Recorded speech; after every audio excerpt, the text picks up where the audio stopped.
और important questions जो मार्क्सिलिया से रिलेटेड हैं। वन वर्ड के लिए हम बात कर रहे हैं, छोटे वाले क्वेश्चंस की हम बात कर रहे हैं, जो छोटे क्वेश्चंस पूछे जा सकते हैं। उसमें एक जो इसमें और चीज़ पूछी जा सकती है वो है कि जो मार्क्सिलिया का स्टेम है वो कैसा होता है या वो क्या कहलाता है। तो मैंने आपको बताया था जो मार्क्सिलिया का स्टेम हो वो एक्चुअली अंडरग्राउंड होता है, प्रोस्ट्रेट होता है, जमीन के साथ साथ चलता है, नोड्स और इंटरनोड्स में डिवाइडेड होता है। और दूसरा इंपॉर्टेंट चीज कि it is underground in nature, जमीन के साथ साथ अंदर ये ग्रो करता है, इसलिए इसके राइजोम को हम कहते हैं, स्टेम को हम कहते हैं सॉरी राइजोम। मार्क्सिलिया का जो स्टेम है वो बेसिकली क्या कहलाता है, rhizome, because it is underground in nature, underground stem है, इसलिए हमने नाम दे दिया राइजोम। और ये राइजोम बहुत इंपॉर्टेंट है। देखिए ये राइजोम है, इस नोट्स हैं, नोट्स के यहाँ से क्या निकलती हैं, राइजोइड्स निकलते हैं, और यहाँ से फिर लीफ का फॉर्मेशन हुआ, वीडियो बन गया, 4 लीफलेट्स हो गए हमारे, है ना। दिस इज वीडियो, वीडियो है, ये लीफलेट्स हैं, लीफ तो एक ही है, 4 लीफलेट्स में डिवाइडेड है, कंपाउंड लीफ आपको बताया मैंने। और ये हमारा वीडियो हो गया, ये राइजोइड्स हो, और ये जो स्टेम है हमारा ये कहलाएगा राइजोम, क्योंकि अंडरग्राउंड है, जमीन के साथ साथ ग्रो कर रहा है। और स्पोरोकार की जिसके हमने भी बात करी थी पहले, वो स्पोरोकार आप जानते हैं, यहाँ पे उनका फॉर्मेशन होता है। तो ये है वो एक्चुअली स्पोर प्रोड्यूसिंग ऑर्गन जिसकी हमने बात करी थी पहले, दैट इज स्पोरोकार। तो स्पोरोकार यहाँ पे इस जगह पे लगा हुआ। तो जो हमारा स्टेम है वो स्टेम कैसा है, अंडरग्राउंड है, राइजोम है। तो इसकी एक तो सबसे बड़ी बात है कि स्टेम को क्या कहते हैं। दूसरा, मार्क्सिलिया के स्टेम में जो इम्पोर्टेंट चीज हमको मिलती है या जिसके बारे में हमको बात करते हैं कि मार्क्सिलिया के राइजोम में मैंने आपको बताया था कि एक स्पेशल टाइप का स्टील मिलता है, विशेष प्रकार का स्टील पाया जाता है, the type of stele found in rhizome of Marsilea, और उसको कहते हैं हम एम्फीफ्लोइक साइफोनो कंडीशन, एम्फीफ्लोइक साइफोनो स्टील। मार्क्सिलिया के राइजोम के बारे में हर साल क्वेश्चन पूछा जाता है कि एक तो पहली बात तो स्टेम को क्या कहते हैं, राइजोम। राइजोम की क्या खासियत होती है, तो खासियत ये होती है कि इसके अंदर एम्फीफ्लोइक साइफोनो स्टील मिलता है। तो एग्जाम में क्वेश्चन पूछा जा सकता है, अगर वन वर्ड में पूछा जा रहा है तो किस तरह का स्टील मार्क्सिलिया के राइजोम में मिलता है, तो उसका आंसर क्या होगा, एम्फीफ्लोइक साइफोनो स्टील। क्या होता है एम्फीफ्लोइक साइफोनो स्टील कंडीशन, वो इसके स्ट्रक्चर में जब पूछा जाता है तो बात की जाती है। फिर मार्क्सिलिया के राइजोम की आंतरिक संरचना का वर्णन कीजिए। दूसरा जो इससे रिलेटेड क्वेश्चन बनता है वो बनता है internal structure of rhizome. Rhizome की आंतरिक संरचना के बारे में बताइए। तो आंतरिक संरचना में कुछ नहीं है, मैंने आपको बताया था, जो इंपॉर्टेंट चीज हमको याद रखने की है, एक तो जो कॉर्टेक्स पार्ट होगा उसके अंदर लार्ज एयर कैविटीज का फॉर्मेशन, बहुत बड़ी बड़ी एयर कैविटीज जो कि इसका हाइड्रोफिटिक कैरेक्टर शो करता है, उनका फॉर्म मिलना। दूसरा इंपॉर्टेंट चीज यहाँ पर जो हमको याद रखने की होती है वो है एम्फीफ्लोइक साइफोनोस्टेलिक कंडीशन। तो जब हम इसका डायग्राम ड्रॉ करते हैं तो जानते हैं आप, सबसे पहले आप आउटर एपिडर्मिस बनाते हैं, फिर उसके नीचे कॉर्टेक्स होगा जो कि 3 पार्ट्स में होगा, आउटर, मिडल और इनर कॉर्टेक्स। आउटर कॉर्टेक्स जो होगा वो आप जानते हैं कैसे होगा, बड़े बड़े उसमें एयर कैविटीज हैं, बीच में पैरेन्काइमेटस है, फिर स्क्लेरेन्काइमेटस आपका में बीच में स्क्लेरेन्काइमेटस है, फिर वापस पैरेन्काइमेटस कॉर्टेक्स का फॉर्मेशन, और फिर होता है नीचे एम्फीफ्लोइक साइफोनोस्टेलिक कंडीशन। ये बहुत इंपॉर्टेंट है। और वो क्या होता है, कुछ नहीं होता, मैंने आपको बताया, आपको ध्यान रखने की बात ये होती है उसमें जो राइजोम होगा वो हमेशा एक रिंग के रूप में प्रेजेंट होगा। एम्फीफ्लोइक, एम्फी का मतलब होता है बोथ, फ्लोइक का मतलब फ्लोएम। जब जाइलम के दोनों तरफ, मतलब अंदर भी और बाहर भी दोनों तरफ फ्लोएम पाया जाता है, और वो साइफोनोस्टील कंडीशन मींस जिसके बीच में क्या होगा, पित्त होगा। प्रोटोस्टील और साइफोनोस्टील में क्या डिफरेंस है, डिफरेंस ये होता है कि प्रोटोस्टील के अंदर पित्त नहीं होगा। सेंट्रल पोजीशन जनरली किसके द्वारा ऑक्यूपाइड की जाती है, जाइलम के द्वारा, लेकिन यहाँ पर ऐसा नहीं होता है। यहाँ पर क्या होगा, सेंट्रल पोजीशन हमेशा किसके द्वारा ऑक्यूपाइड की जाएगी, पित्त के द्वारा। तो साइफोनोस्टील है पहली बात, तो पिथ होगा सेंटर के अंदर।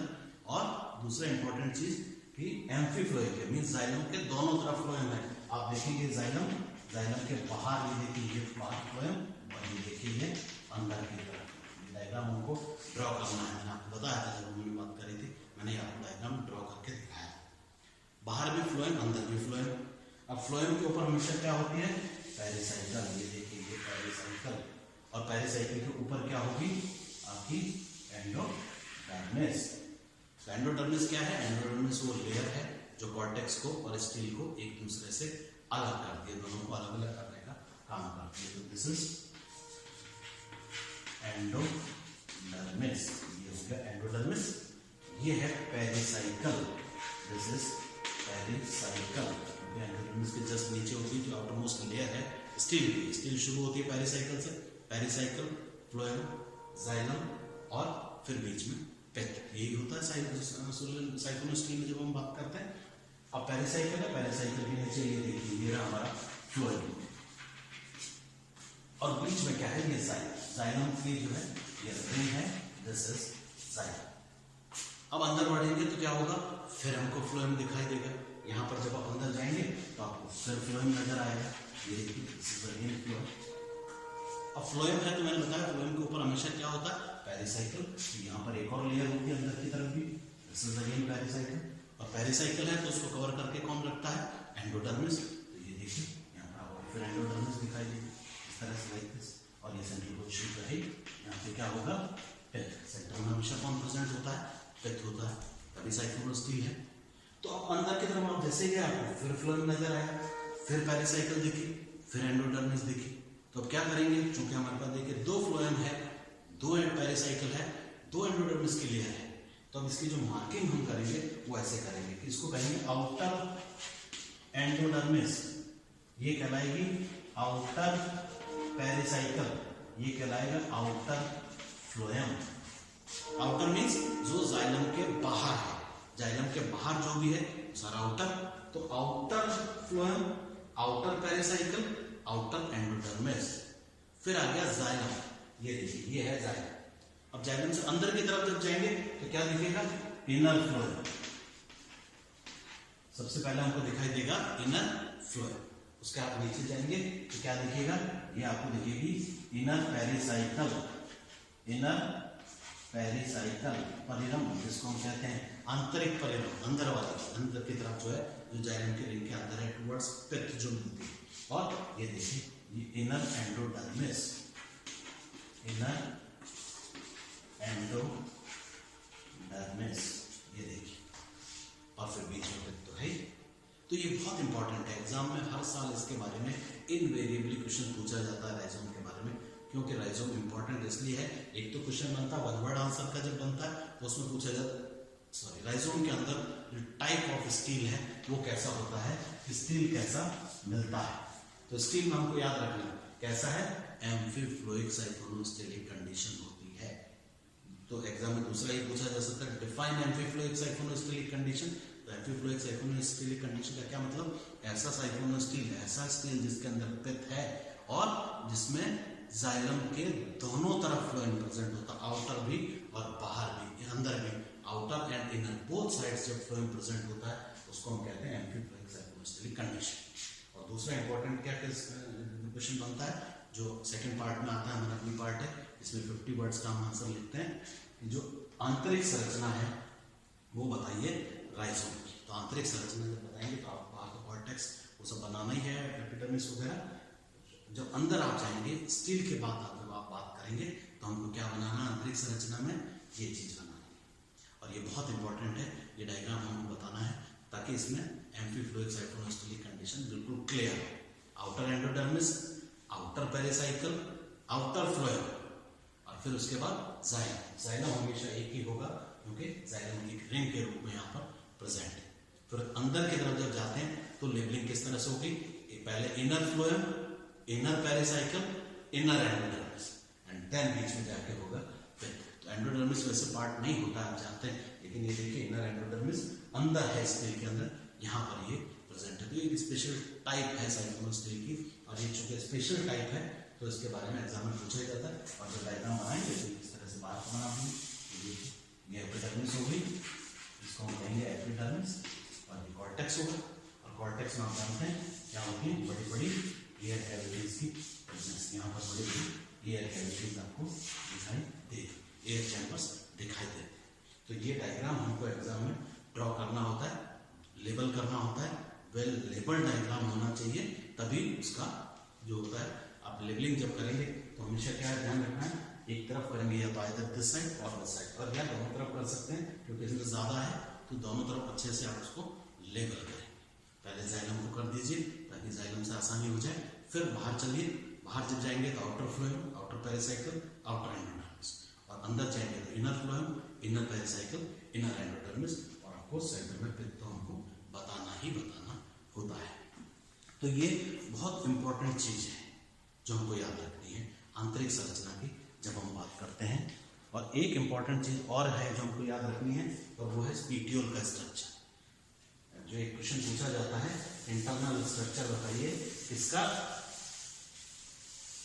Petiole, internal structure of petiole. Petiole क्या है? पीटियोल मैंने बताया कनेक्टिंग लिंक है जो स्टेम को, राइजोम को लीफ से जोड़ता है। ये जो पार्ट है ये पीटियोल कहलाता है। और इस पीटियोल की जब बात करी थी हमने, तो हमने आपको बताया था कि किस तरह का है, प्रोटोस्टेलिक कंडीशन है।